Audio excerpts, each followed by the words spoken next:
Hello everyone. कैसे हैं आप सब? उम्मीद है कि आप सब ठीक होंगे, खैर आफियत से होंगे। आज हम यहाँ पे देखेंगे part 2 of characteristics and problems of developing economy का। ठीक है, तो इससे पहले का जो वीडियो है उसमें हमने डिस्कस किए हैं कुछ कैरेक्टरिस्टिक्स को, और जो बाकी रह गए हैं आज हम उनको कवर करने की कोशिश करेंगे। चलो हम शुरू करते हैं। आज हम शुरू करेंगे पॉइंट नंबर 6 से।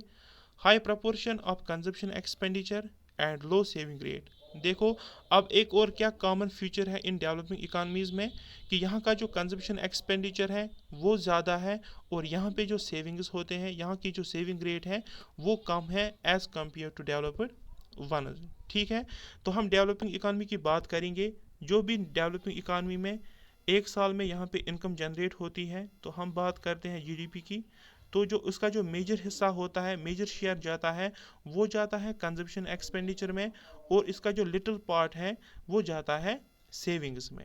ठीक है, तो यहाँ पे हम जब हम डेवलपिंग कंट्री की ही बात करेंगे तो यहाँ पे कंजप्शन एक्सपेंडिचर ज़्यादा है, सेविंग्स कम है। और अगर हम डेवलप्ड नेशन की भी बात करेंगे तो वहाँ पे भी हम देखेंगे, वहाँ पे भी कंजप्शन एक्सपेंडिचर ज़्यादा है और सेविंग्स कम है। लेकिन जब हम दो कंट्रीज़ को आपस में कंपेयर करते हैं, जब हम डेवलपिंग नेशन को डेवलप्ड नेशन के साथ कंपेयर करते हैं, तो हम ये देखते हैं कि जो डेवलपिंग नेशन है यहाँ पे क्या है, यहाँ पे कंजप्शन एक्सपेंडिचर वो ज़्यादा है एज़ कम्पेयर टू डेवलप्ड वनस। ठीक है, देखो ये किस तरह से होता है, क्यों यहाँ जो डेवलपिंग नेशंस होते हैं यहाँ पे कंजप्शन एक्सपेंडिचर क्यों ज़्यादा होता है, यहाँ के सेविंग्स क्यों कम होते हैं, इस चीज़ को हम यहाँ पे पहले देखेंगे। देखो, due to low income level in developing economies, large share of GDP goes to consumption side and lower share goes to saving side. देखो, पहले हम एग्जाम्पल लेंगे, हम पर्टिकुलरली एक इंडिविजुअल की बात करेंगे। देखो यहाँ पे जो नीचे मैंने इक्वेशन लिखी है, y is equal to C plus S. तो यहाँ पे जो ये y है ये डिनोट करता है इनकम को, और ये जो C है ये डिनोट करता है कंजप्शन को, और ये जो S है इसका मतलब है सेविंग्स। ठीक है, तो एक इंडिविजुअल की हम बात करेंगे, तो जब एक इंडिविजुअल के पास इनकम आती है तो हम देखेंगे वो उस इनकम को किस तरह से स्पेंड करता है। तो यहाँ पे दो कंपोनेंट्स हैं, एक तो उस इनकम को वो कंज्यूम करता है, ठीक है, प्लस और उसमें से कुछ पोर्शन वो सेव करता है। ठीक है, तो यही मॉडल है, चाहे ये इंडिविजुअल डेवलप्ड इकानमी का हो चाहे ये डेवलपिंग इकानमी का हो, तो उसके पास जो इनकम होती है उसमें से कुछ पोर्शन वो सेव करता है प्लस, और बाकी कंज्यूम करता है। ठीक है, देखो यही हमें यहाँ पे देखना है। जब हमने शुरू किया था ये टॉपिक, तो यहाँ पे जो फर्स्ट मैन करेक्टरिस्टिक्स हमने देखा कि जो डेवलपिंग इकानमीज में पर कैपिटा इनकम है, जो एवरेज इनकम है वो बहुत ही कम होती है एज कम्पेयर टू डेवलप्ड वनस। देखो, जब लोगों के पास इनकम ही कम आती है, ठीक है, तो हम देखेंगे क्या वो पहले कंज्यूम करेंगे या वो सेव करेंगे। तो जब लोगों के पास इनकम कम आती है तो वो पहले जो उनकी जो बेसिक नीड्स होते हैं वो उनको फुलफिल करते हैं, फिर जब उसमें से कुछ बच जाता है फिर वो सेविंग की ओर बढ़ते हैं। तो जब डेवलपिंग इकानमीज में क्या है, यहाँ पे पर कैपिटा इनकम कम है, लोगों के पास इनकम कम है, तो यहाँ का जो ये सी पोर्शन है लोग क्या करते हैं, वो ज़्यादातर हिस्सा कंज्यूम करते हैं, प्लस अगर कुछ बच जाए तो फिर वो सेव करते हैं। तो इसकी वजह से यहाँ का जो ये सी कंपोनेंट है ये बहुत ही ज़्यादा है as compare to this S. ठीक है, तो जब हम एग्रीगेट लेवल पे देखेंगे, जब हम एग्रीगेट में बात करेंगे, तो जो एक इकानमी में जो यहाँ डेवलप्ड नेशन में जो इनकम जनरेट होता है एक ईयर में, तो यहाँ पे हम बात करेंगे जीडीपी की, तो इसी इसी वजह से यहाँ का जो कंजप्शन एक्सपेंडिचर है वो ज़्यादा होता है, और यहाँ पे जो सेविंग्स है वो बहुत ही कम होती है। ठीक है, क्यों होती है, क्योंकि यहाँ पे पर कैपिटा इनकम कम है, लोगों के पास इनकम कम आती है, जिसकी वजह से वो सिर्फ बेसिक नीड्स को ही फुलफिल करते हैं, और अगर कुछ बच जाए फिर वो सेविंग्स करते हैं, और वो भी बहुत ही कम हिस्सा होता है। ठीक है, तो इसकी वजह से जो डेवलपिंग नेशन है इनमें कंजप्शन एक्सपेंडिचर ज़्यादा होता है और सेविंग्स कम होते हैं। आई होप कि यहाँ तक आपको समझ आया होगा। देखो, यहाँ पे हमने देखा ये जो ये एस कंपोनेंट है, सेविंग कंपोनेंट है, ये जो सेविंग कंपोनेंट है इसमें क्या है, देखो ये जो सेविंग है हमने देखा कि डेवलपिंग नेशंस में ये कंपोनेंट इसमें बहुत ही कम शेयर ज़्यादा है नेशनल इनकम का, ठीक है। तो जब सेविंग्स कम होते हैं तो इससे क्या पता चलता है कि डेवलपिंग नेशंस में सेविंग्स कम होते हैं, और जब सेविंग्स कम होते हैं तो यह हमें पता है सेविंग्स जनरेट इन्वेस्टमेंट, तो इससे क्या होगा, यहाँ की जो इन्वेस्टमेंट लेवल है वो भी बहुत ही कम होगी एज कम्पेयर टू डेवलप्ड वनस, ठीक है। जब इन्वेस्टमेंट कम यहाँ पे होगा तो इससे क्या होगा, जो कैपिटल फॉर्मेशन होगा वो भी बहुत ही कम होगा एज कम्पेयर टू डेवलप्ड वनस, ठीक है। तो यहाँ पे से हमें और 3 पॉइंट्स पता चले कि यहाँ पे जो डेवलपिंग नेशंस होते हैं इनमें सेविंग्स भी कम होती हैं, प्लस जब सेविंग्स कम होगी तो यहाँ पे जो लेवल ऑफ इन्वेस्टमेंट है वो भी कम होते हैं, प्लस इसके बाद यहाँ पे जो कैपिटल फॉर्मेशन है वो भी बहुत ही कम होती हैं एज कम्पेयर टू डेवलप्ड वनस, ठीक है। आई होप कि यहाँ तक आपको समझ आया होगा। इस तरह से हम बात करेंगे पॉइंट नंबर 7 की, high rates of population growth and dependency burdens. देखो, अब एक और कॉमन फीचर है इन इकानमीज़ का कि यहाँ की जो पॉपुलेशन ग्रोथ रेट है वो ज़्यादा है, प्लस जो डिपेंडेंसी है वो भी अब हाई है। डिपेंडेंसी का मतलब पॉपुलेशन का वो हिस्सा जो खुद नहीं कमाते हैं बल्कि वो डिपेंड रहते हैं वर्किंग पॉपुलेशन पे, ठीक है। देखो, डिपेंडेंसी का क्या मतलब है, वो लोग जिनकी एज 18 ईयर से कम है वो खुद नहीं कमाते हैं, प्लस और वो लोग जिनकी एज 60 ईयर से ज़्यादा है, ठीक है। तो जिनकी एज 18 ईयर से कम है और जिनकी एज 60 ईयर से ज़्यादा है वो बर्डन होते हैं वर्किंग पॉपुलेशन पे, क्योंकि वो खुद नहीं कमाते हैं, और जो वर्किंग पॉपुलेशन है जो वो कमाते हैं उन्हीं में से उनका हिस्सा भी जाता है, ठीक है। तो यहाँ पे आप देखो इन पास्ट फ्यू डिकेड्स में क्या हुआ है कि जो बेसिक एमिनिटीज़ हैं उनमें इम्प्रूवमेंट आने लगी है। इसी तरह से जो हेल्थ सेक्टर है, जब हेल्थ सेक्टर में इम्प्रूवमेंट आया तो उसकी वजह से जो बर्थ रेट है वो अब हाई है, ठीक है, प्लस जो मोर्टलिटी रेट है उसमें डिक्लाइन आया है। तो इन दो फैक्टर्स की वजह से क्या हुआ कि 2 to 3.5% per annum growth rate रहा है डेवलपिंग नेशन में, ठीक है। तो इसका मतलब ये है कि पॉपुलेशन बहुत तेज़ी से बढ़ रही है डेवलपिंग नेशन में। तो इसका कंक्लूजन क्या निकलता है, peoples hardship increases and create conditions which are hardly conducive to economic development. तो जब पॉपुलेशन ज़्यादा बढ़ती है तो पर कैपिटा इनकम कम होगी। क्यों कम होगी, क्योंकि यहाँ पे जो वर्किंग पॉपुलेशन है वो ज़्यादातर एंगेज है एग्रीकल्चर एक्टिविटीज़ में, ठीक है। अब एग्रीकल्चर एक्टिविटीज़ में क्या हो जाएगा, वहाँ पे और जो वो एवरेज इनकम है वो और कम होगी, क्योंकि जब पॉपुलेशन बढ़ गई तो इसका मतलब है लोगों की मुश्किलात अब बढ़ जाएंगे, प्लस जो डिपेंडेंसी बर्डन है वो भी बढ़ता जाता है, ठीक है। तो यहाँ तक आपको समझ आया होगा। इसी तरह से हम देखेंगे पॉइंट नंबर 8। तरह से अब हम देखेंगे point number 8, high levels of unemployment and under employment. देखो, अब एक और कॉमन कैरेक्टरिस्टिक क्या है इन डेवलपिंग नेशन में, यहाँ पे अनएम्प्लॉयमेंट लेवल हाई है और अंडर एम्प्लॉयमेंट लेवल भी हाई है as compare to developed nation. तो अगर हम डेवलप्ड नेशन की बात करेंगे वहाँ पे जो अनएम्प्लॉयमेंट लेवल है वो बहुत ही कम है। तो हम ये नहीं कह सकते हैं वहाँ पे फुल एम्प्लॉयमेंट है, वहाँ पे भी अनएम्प्लॉयमेंट है लेकिन उसकी लेवल कम है, और यहाँ पे डेवलपिंग नेशन में अनएम्प्लॉयमेंट की लेवल ज़्यादा है, ठीक है। तो यहाँ पे क्यों अनएम्प्लॉयमेंट लेवल ज़्यादा है, यहाँ पे क्यों अंडर एम्प्लॉयमेंट सिचुएशन क्रिएट होती है, तो इसको समझने से पहले हम समझें कि यहाँ पे जो दो टर्म्स आई हैं जैसे कि अनएम्प्लॉयमेंट और अंडर एम्प्लॉयमेंट, ये क्या होते हैं, ठीक है। तो हम पर्टिकुलरली हम बात करेंगे जो फैक्टर्स ऑफ प्रोडक्शन होते हैं जैसे कि land, labour, capital and entrepreneurship. तो जो लैंड है इसमें नेचुरल रिसोर्सेज होता है, ठीक है। तो नेचुरल रिसोर्सेज में क्या होता है, जो डेवलपिंग नेशंस में नेचुरल रिसोर्स होते हैं वो एफिशिएंटली इस्तेमाल नहीं होते हैं, ठीक है। तो यहाँ से एक और फीचर निकलता है, एक और कैरेक्टरिस्टिक निकलता है इन डेवलपिंग नेशंस का कि यहाँ पे जो नेचुरल रिसोर्सेज हैं वो एफिशिएंटली इस्तेमाल नहीं होते हैं, ठीक है। जो यहाँ पे नेचुरल रिसोर्सेज हैं वो एफिशिएंटली इस्तेमाल नहीं होते हैं। अब हम बात करेंगे यहाँ पे जो लेबर फोर्स है, ठीक है।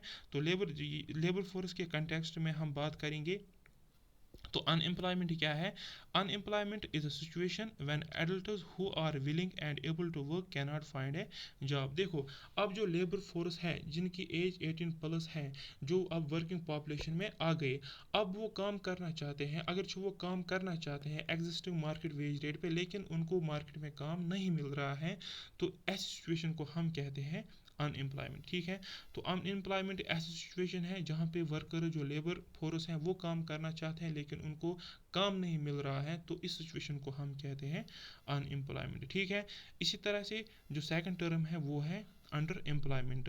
देखो, under employment is a situation when workers are employed in such a field in which their skills are इधर पार्शियली यूटिलाइज्ड और कंप्लीटली नॉट यूटिलाइज्ड। देखो, अब जो अनएम्प्लॉयमेंट सिचुएशन है, यहाँ पे जो वर्कर्स हैं वो काम कर रहे हैं लेकिन वो उस फील्ड में काम कर रहे हैं जिस फील्ड में उनका स्किल नहीं होता है। ठीक है, तो जो स्किल उन्होंने सीखा होता है, जो स्किल उन्होंने हासिल किया होता है, उस सेक्टर में उनको जॉब नहीं मिलता है। ठीक है, तो इससे क्या होता है, जो उनके पास स्किल है उसका कोई इस्तेमाल ही नहीं होता है, तो जो उनकी प्रोडक्टिविटी है जो स्किल से बढ़ सकती है, अब उनकी प्रोडक्टिविटी भी कम होती हुई है क्योंकि वो उस फील्ड में काम करते हैं जिस फील्ड में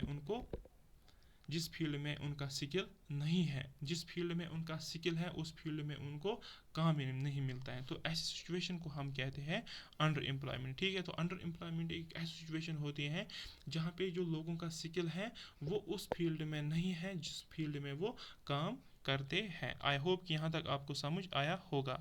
अब हम देखेंगे कि किस तरह से हाई लेवल ऑफ अनएम्प्लॉयमेंट होती है डेवलपिंग नेशन में। ठीक है, तो पहले हम ये देखेंगे जो रूरल एरियाज होते हैं ना डेवलपिंग नेशन में, वहाँ पे ही एग्रीकल्चर सेक्टर ज़्यादा होता है, तो वहाँ पे जो मैन ऑक्यूपेशन है वो एग्रीकल्चर सेक्टर है, वहाँ का जो मैन लेबर फोर्स है वो एग्रीकल्चर सेक्टर में ही काम करता है।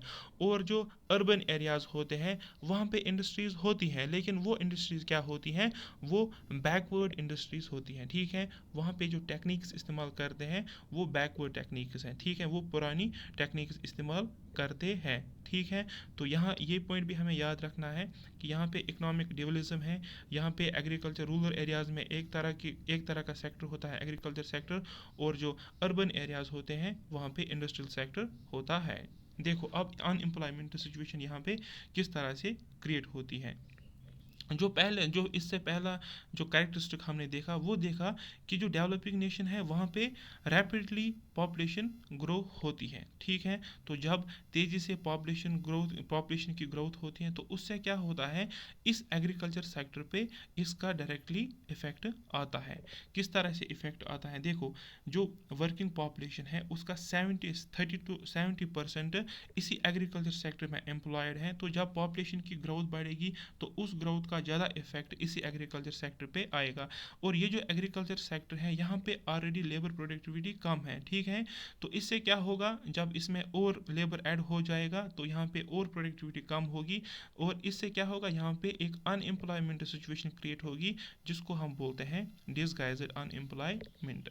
डिसगाइज्ड अनएम्प्लॉयमेंट एक ऐसी सिचुएशन होती है जहाँ पे हमें जो लेबर वो हमें लग रहा है कि वो एम्प्लॉयड है लेकिन एक्चुअल में वो एम्प्लॉयड नहीं होता है। क्यों नहीं होता है, क्योंकि अगर हम उसको इस सेक्टर से निकालेंगे तो यहाँ का जो टोटल प्रोडक्ट है उस पर कोई असर नहीं आएगा। तो जो डिसगाइज्ड अनएम्प्लॉयर है उसका क्या है, उसकी जो प्रोडक्टिविटी होती है इस सेक्टर में वो ज़ीरो के बराबर होती है। तो जब एग्रीकल्चर सेक्टर में अनएम्प्लॉयमेंट अब बढ़ गई तो अब लोग क्या करेंगे, वो इन रूरल एरियाज़ की तरफ अब मूव स्टार्ट करेंगे। ठीक है, अब वो अर्बन एरियाज़ की तरफ जाएंगे, वहाँ पे अब वो जॉब ढूंढेंगे, वहाँ पे अब वो अपना रोज़गार ढूंढेंगे। तो वहाँ पे अगर देखो ये जो लेबर फोर्स इस एग्रीकल्चर सेक्टर से आया ये अनस्किल्ड है। क्या है, अनस्किल्ड। और दूसरा ये कि अर्बन एरियाज़ में जो इंडस्ट्रीज़ हैं वो बैकवर्ड इंडस्ट्रीज़ हैं, वहाँ पे लार्ज स्केल पे प्रोडक्शन नहीं होती है।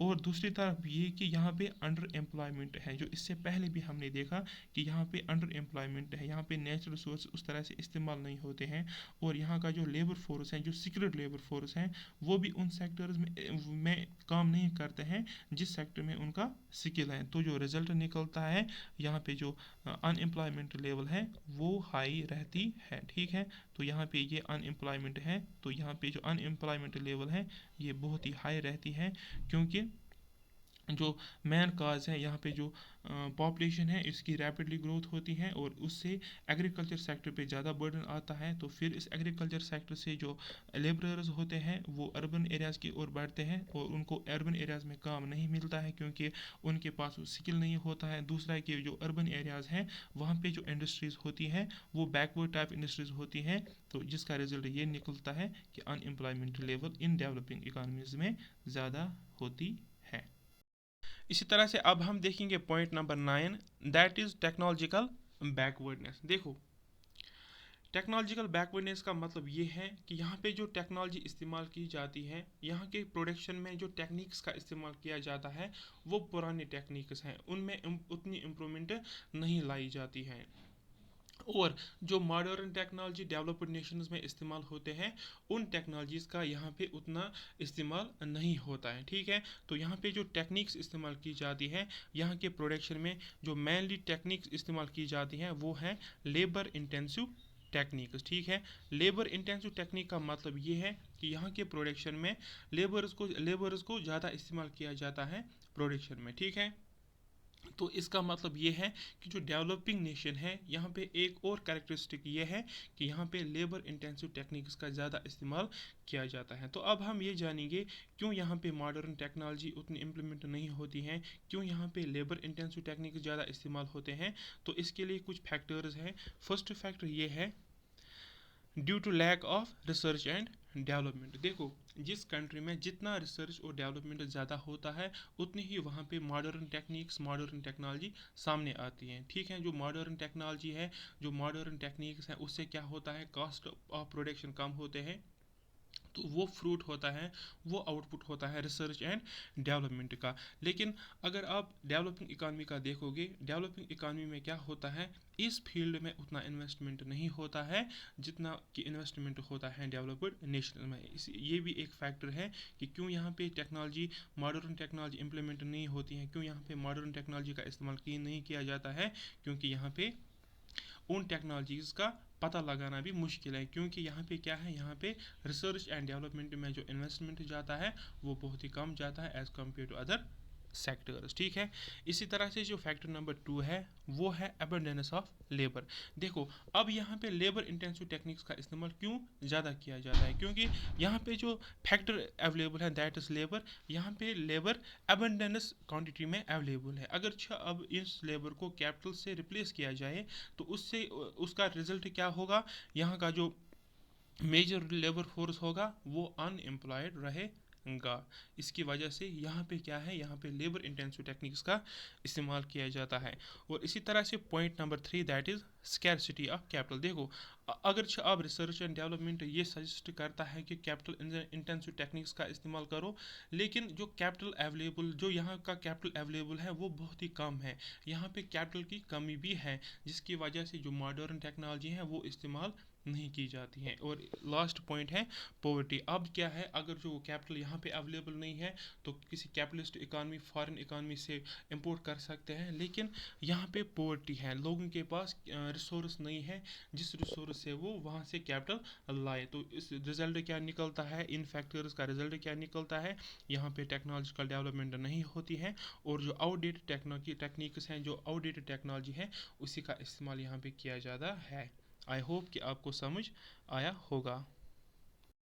अब हम देखेंगे पॉइंट नंबर 10। पॉइंट नंबर 10 क्या है, एक्सपोर्ट मैनली प्राइमरी कमोडिटीज़। देखो, अब जो ये डेवलपिंग नेशंस हैं जब ये इंटरनेशनल ट्रेड में पार्टिसिपेट करते हैं, जब ये बाकी कंट्रीज़ के साथ ट्रेड करते हैं तो ये मैनली प्राइमरी कमोडिटीज़ को ही एक्सपोर्ट करते हैं। और जो डेवलप्ड नेशंस होते हैं वो capital goods plus manufactured goods को एक्सपोर्ट करते हैं। तो इससे क्या होता है, और यहाँ पे जो प्राइमरी कमोडिटीज़ होती हैं इसका मतलब वो कमोडिटीज़ जो एग्रीकल्चर सेक्टर से प्रोड्यूस होते हैं। तो अब हम देखेंगे, अगर अब जो डेवलपिंग कंट्री वो प्राइमरी कमोडिटीज़ को एक्सपोर्ट करते हैं तो इससे डेवलपमेंट प्रोसेस डेवलपमेंट स्टेटस पे क्या असर पड़ता है। देखो, हम यहाँ पे एग्जांपल लेंगे एक इंडिविजुअल की। ठीक है, एक इंडिविजुअल की हम यहाँ पे एग्जांपल लेंगे, इंडिविजुअल ए। ठीक है, तो ये जो इंडिविजुअल ए है इसकी जो मंथली इनकम है वो है 5000। अब इस 5000 में वो क्या करता है, वो हर रोज़ 2 प्लेट खाना खाता है, ठीक है, 2 प्लेट खाना खाता है प्लस 3 कप चाय पीता है। अब क्या हुआ कि 5-6 महीने के बाद उसकी इनकम अब 30,000 हो गई। ठीक है, अब जो वो 1 महीने में कमाता है वो अब 30,000 कमाता है। तो मुझे बोलो, अगर से अब उसकी इनकम बढ़ गई, क्या वो अब 2 प्लेट से के बजाय, क्या वो अब 2 प्लेट के बजाय 10 प्लेट खाएगा? क्या वो अब 2 चाय के बदले अब 10 चाय पिएगा?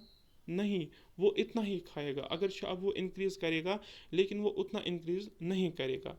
अब हम दूसरी साइड देखेंगे, जब इसकी इनकम बढ़ गई तो इस इनकम का क्या असर पड़ेगा? ये अब जो मैन्युफैक्चर्ड गुड्स हैं उनकी डिमांड करेगा। ये अब घर में टेलीविज़न लाएगा, ये अब घर में फ़ैन लाएगा, ये अब घर में वॉशिंग मशीन लाएगा। ठीक है, तो इसका मतलब ये है, जब इंसान की इनकम बढ़ती है तो वो उस हिसाब से जो प्राइमरी कमोडिटीज़ होती हैं उनकी डिमांड नहीं बढ़ाता है, बल्कि जो कैपिटल गुड्स होते हैं उनकी डिमांड बढ़ाता है। तो यहाँ पे जो इसका इनकम इंक्रीज़ हुआ, इसका जो फ़ायदा पहुँचा वो पहुँचा उस प्रोड्यूसर को जो मैन्युफैक्चर गुड्स को प्रोड्यूस करता है। इसी तरह से यहाँ पे हम देखेंगे, जो कंट्री प्राइमरी कमोडिटीज़ को एक्सपोर्ट करती हैं, ठीक है, और वो कंट्री जो कैपिटल गुड्स को एक्सपोर्ट करती हैं, जब दूसरे कंट्री की इनकम बढ़ जाती है तो उसका फ़ायदा उसी कंट्री को होता है जो कैपिटल गुड्स को प्रोड्यूस करता है, जो मैन्युफैक्चर्ड गुड्स को प्रोड्यूस करता है। तो इसका मतलब ये है, जो फॉरेन अर्निंग्स होती हैं इन एक्सपोर्ट से, जो फॉरेन अर्निंग्स होती हैं डेवलपिंग नेशंस को, वो बहुत ही कम होती हैं, जिसकी वजह से यहाँ पे जो लवर इनकम जनरेट होता है और यहाँ का जो ग्रॉस नेशनल प्रोडक्ट है वो भी कम होता है। तो इनकम इन इलास्टिक का मतलब यही है कि जितनी इनकम बढ़ती है उस हिसाब से डिमांड फॉर प्राइमरी कमोडिटीज़ नहीं बढ़ती हैं, जिसकी वजह से जो फॉरेन अर्निंग्स हैं वो कम रहते हैं और यहाँ का जीएनपी भी नहीं बढ़ता है। And the last one is that is dependence. देखो, अब जो ये कैपिटल गुड्स हैं, कैपिटल गुड्स अब ये खुद प्रोड्यूस नहीं करते हैं डेवलपिंग कंट्रीज, अब ये डिपेंड होते हैं बाकी कंट्रीज़ पे। ठीक है, और जो कैपिटल गुड्स हैं उनकी जो प्राइस है वो भी हाई होती है as compare to primary commodities. ठीक है, तो आज के लिए इतना ही, मिलते हैं नेक्स्ट लेक्चर में, तब तक के लिए अल्लाह हाफिज़।